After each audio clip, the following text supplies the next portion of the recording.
নমস্কার, বাঙালির পেট পুরা চ্যানেলে আপনাদের সকলকে জানাই স্বাগত। আশা করি সকলে সুস্থ আছেন, ভালো আছেন। তবে আমার শরীরটা খুব একটা ভালো নেই, ঠান্ডা লেগে গলার স্বরটা একেবারে বসে গিয়েছিল।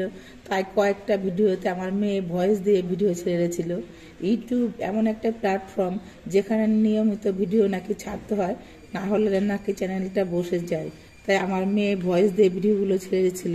আমার শরীরটা এখন একটু ঠিক হয়েছে, তাই আজকে আবার আমি ভয়েসটা দিচ্ছি ও রান্না করছি। আজকে আমি একদম সোজা বড় একটা খয়রা মাছের রেসিপি শেয়ার করব।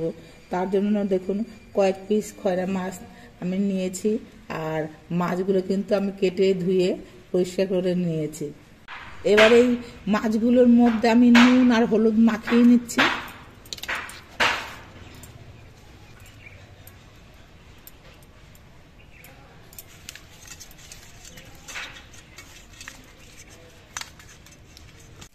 মাছগুলোর সব দিকে আমি নুন হলুদ দিয়ে বেশ ভালো করে মাখিয়ে রেখে দিচ্ছি। এবার ততক্ষণে আমি সবজিগুলো কেটে নিচ্ছি। এই খয়রা মাছটা আমি আলু, বেগুন আর শিম দিয়ে রান্না করব। তার জন্য আমি একটা আলু প্রথমে কেটে নিচ্ছি। আলুর খোসাটা বুটির এই পেছন দিকটা ছাড়িয়ে নিচ্ছি। নতুন আলু এইভাবে করে খোসাটা ছাড়ালে বেশ ভালো মতো ছাড়ানো হয়। আলুর গায়ে খোসাটা ছাড়িয়ে নেওয়া হয়ে গেছে। এবার আলুটা আমি লম্বা লম্বা পিস করে কেটে নেব।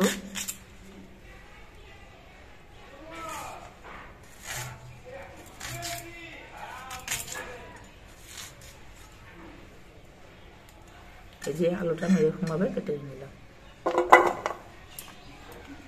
বেগুনটাও আমি লম্বা লম্বা পিস করে কেটে নেব।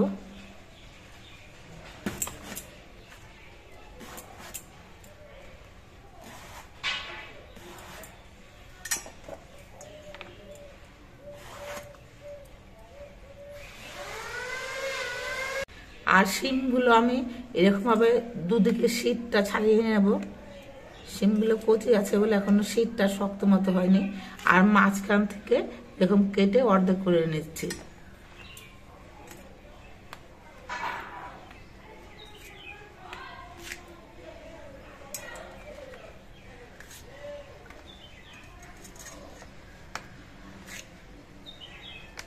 সব সবজি আমার কেটে নেওয়া হয়ে গেছে। এবার জল দিয়ে ধুয়ে পরিষ্কার করে নেব।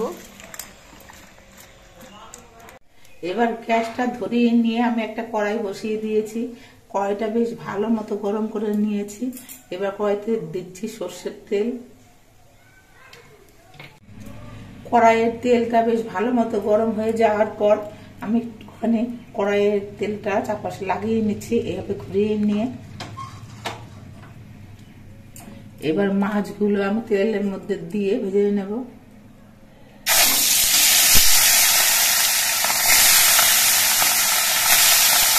আমি সবগুলো মাছ একবারে ভাজছি না, 6 পিস মাছ আছে, আমি দুবারে 3টে করে মাছ দিয়ে ভাজছি। বেশি মাছ যদি একবারে দেওয়া হয় তাহলে মাছগুলো ভেঙে যেতে পারে, সেই জন্য আমি 3 পিস করে মাছ দিয়ে ভাজছি।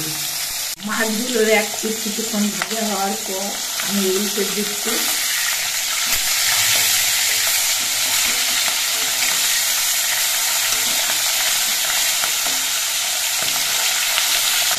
এই মাছগুলো কিন্তু একটু কড়া করে ভেজে নিয়ে ভাজা খেতেও ভালো লাগে।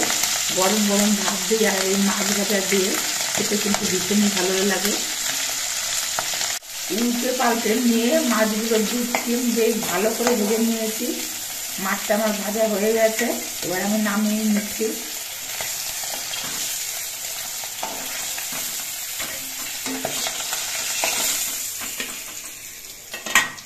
একইভাবে আমি বাকি মাছগুলো ভেজে নিচ্ছি।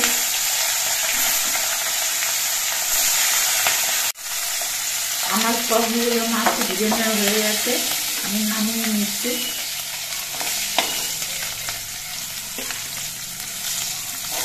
আমি খয়রা মাছের রেসিপিটা তৈরি করার জন্য আমি বেশ অনেকটাই সবজি নিয়েছি। মাছ ভাজার পর কড়াইতে যে পরিমাণ তেল আছে, এই তেলে মাছের ঝোলটা খুব একটা ভালো লাগবে না খেতে। তার জন্য আর একটুখানি আমি সর্ষের তেল দিয়ে দিচ্ছি। তেলের পরিমাণটা যদি একটু বেশি করে দেওয়া হয় তাহলে পরে খেতে কিন্তু বেশি ভালো হয়। যারা তেল খেতে পছন্দ করেন না তারা অল্প করে তেল দেবেন। এবার এই তেলের মধ্যে দিচ্ছি 2 টুকরো চেরা কাঁচা লঙ্কা আর অল্প করে একটু কালো জিরে।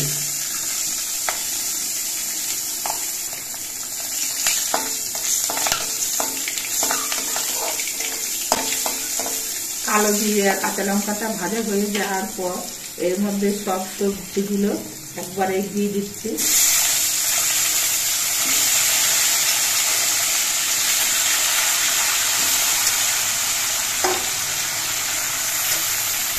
এবার সবজিগুলো নিয়ে বেশ ভালো করে তেলের সঙ্গে মিশিয়ে নিতে হবে আর সবজিগুলো দিয়ে কিছুক্ষণ ভেজে নিতে হবে। সবজিগুলো ভেজে নেওয়ার সময় আমি পরিমাণ মতো নুন দিয়ে দিচ্ছি। নুনটা এই সময় দিয়ে করে সবজিগুলো খুব তাড়াতাড়ি ভাজা হয়ে যাবে আর সবজিগুলো খুব তাড়াতাড়ি সেদ্ধ হয়ে যাবে। সবজিগুলো কড়াইয়ের মধ্যে বেশ কিছুক্ষণ নাড়াচাড়া করে নিয়ে সবজিগুলো ভেজে নিয়েছি। সবজিগুলো কালার দেখে অনেকটা চেঞ্জ হয়ে গেছে আর সবজিগুলো কিন্তু সুন্দরভাবে ভাজা হয়ে গেছে।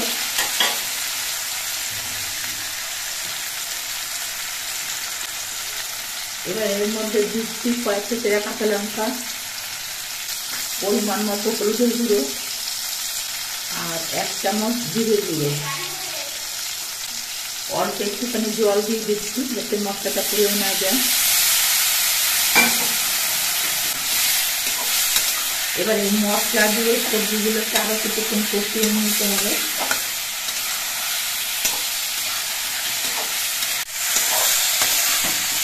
সবজি দিয়ে মশলা দিয়ে আমি 3-4 মিনিটের মতো কষিয়ে নিয়েছি। এবার এর মধ্যে আমি ঝোল দিয়ে দিচ্ছি।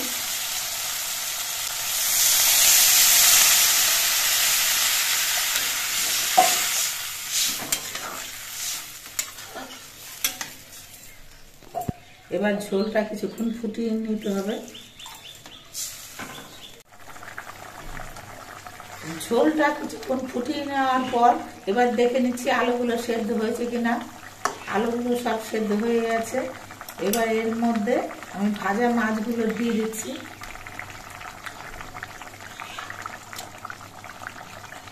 মাছটা দিয়েও আরো 2-3 মিনিটের মতো ফুটিয়ে নিতে হবে।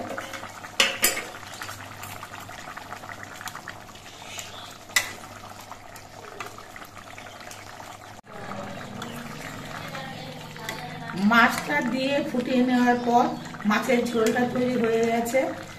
এই মাছের ঝোলে কিন্তু শেষে গরম মশলার গুঁড়ো দিলে খেতে ভালো লাগবে না। এই মাছেই কিন্তু একটা সুন্দর সেন্ট থাকে।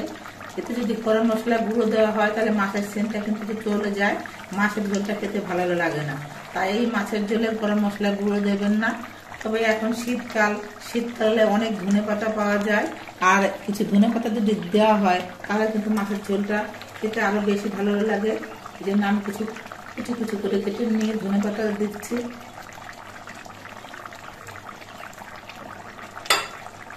যদি ধনেপাতা ঘরে না থাকে সেক্ষেত্রে আপনারা এমনি মাছের ঝোলটা রান্না করে রাখবেন ধনেপাতা ছাড়াই, কিন্তু গরম মশলা গুঁড়ো দেবেন না। ধনেপাতা দিয়ে আমি মিনিট 2-1 মতো ঝোলটা ফুটিয়ে নিয়েছি। আমার মাছের ঝোলটা সম্পূর্ণভাবে তৈরি হয়ে গেছে। এবার গ্যাসটা অফ করে দিয়ে আমি ঝোলটা নামিয়ে নেব। এবার মাছের ঝোলটা আমি একটা বড় পাত্রের মধ্যে ঢেলে নিচ্ছি।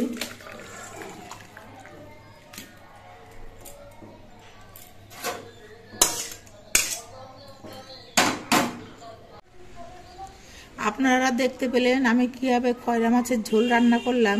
এইভাবে খয়রা মাছের ঝোল রান্না করলে খেতে কিন্তু বন্ধুরা ভীষণ ভালো হয়।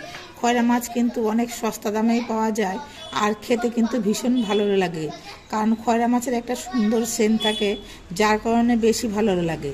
মাছগুলোতে একটু বেশি পরিমাণে কাটা থাকে বলে হয়তো অনেকেই খেতে চান না। যারা কাটা বেছে খেতে পারেন তারা এইভাবে খয়রা মাছ রান্না করে খেয়ে দেখবেন, আশা করি ভালো লাগবে। আর আমাদের ভিডিওটা আপনাদের কেমন লাগলো, যদি ভালো লাগে ভিডিওটিতে একটি লাইক দেবেন, নতুন বন্ধু হলে চ্যানেলটিকে সাবস্ক্রাইব করে দেবেন। সকলে সুস্থ থাকবেন, ভালো থাকবেন। দেখা হবে পরবর্তী আরেকটি ভিডিওতে।